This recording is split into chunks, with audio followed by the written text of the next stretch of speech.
So I am here today for an update video. If you are clicking on this by some chance and have never seen me before, just a quick little intro. My name is Margaret. I had VSG surgery September 3rd, 2014, so I am 4 years out from vertical sleeve surgery. My high weight was 266. My lowest weight was 159, and I am currently at 192.9. This is going to be my week 2 keto update. So I have started a keto diet 2 weeks ago. So when I started it, I was 197.9, and so then today I'm 192.9. I'm actually less than that today, but this was actually supposed to be filmed yesterday, which was the 1 week, which was the 2 weeks. So at the 2 week, I was 192.9. Then I'm going to do another one next week, so I want to keep with the 192.9. Anyways, so that's 5-pound loss in 2 weeks, which is slow. I actually lost the 5 pounds. I actually lost 6 pounds the first week, and then gained a couple pounds back, and then slowly lost it back. So for like a total of 5 pounds. It's slow, but it's progress. I have committed to doing this for 6 weeks was my original thought, but now that I'm into week 3 of this, it really is a lifestyle, and it doesn't make sense to ever go back eating the other way. For you that don't know what keto is, it is basically no carbs, very low carb. So low carb, high fat, and moderate protein. It's not, I've done Atkins way back in the day, way before I ever had weight loss surgery. And I guess it's similar, other than this is more high fat. So my macros for my keto, when I put in my height and weight and gender and that I want to lose weight, I'm supposed to get 1,534 calories, 128 grams of fat, 19 net carbs, which to get your net carbs you would take the total carbohydrates minus fiber, and I believe minus sugar alcohol, but I'm pretty sure that sugar alcohol and fiber delete from the total carbohydrates to get your net carbs. So 19 net carbs and 77 grams of protein a day. I have yet to hit all of those macros. I get pretty close on like the carbs one is easy. 19 net carbs is easy to get.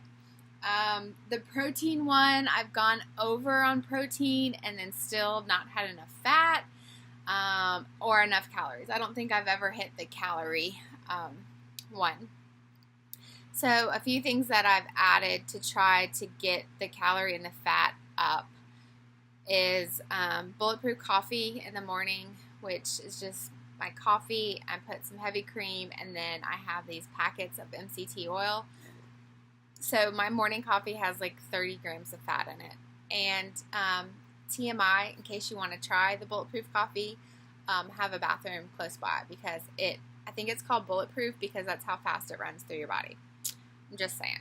So definitely don't drink it and then have like a long drive, because you will be in trouble.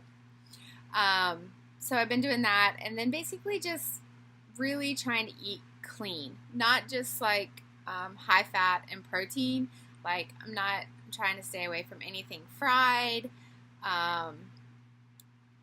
The beef, like grass-fed beef, organic, like eggs. Like I'm really just trying to just be the best that you can put in your body, I suppose. I watched this video on Netflix called The Magic Pill.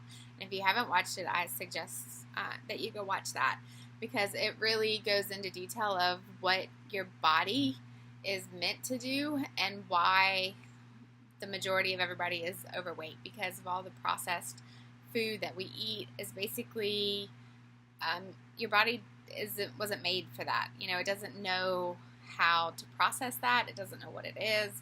So yeah. So that's basically was my reasoning for wanting to go keto. Obviously, the weight gain, like I said, my low weight was 159. I was up to 197 when I started this, which I had like this mental wall of 200 pounds was like it. Like, I will not be 200 pounds again, ever. Like, ever. I will do whatever it takes to keep from that, because not even so much as the weight of it being 200 pounds, like, it was a mental breakdown for me. Like, so prior to surgery, every time I would lose weight, I would get right at 200 pounds and not be able to get below it. I would get maybe like 199 for a day and then instantly be right back over. So it was really a mental aspect for me. So after surgery, once I got below that, is also when I had a lot of mental things that came up.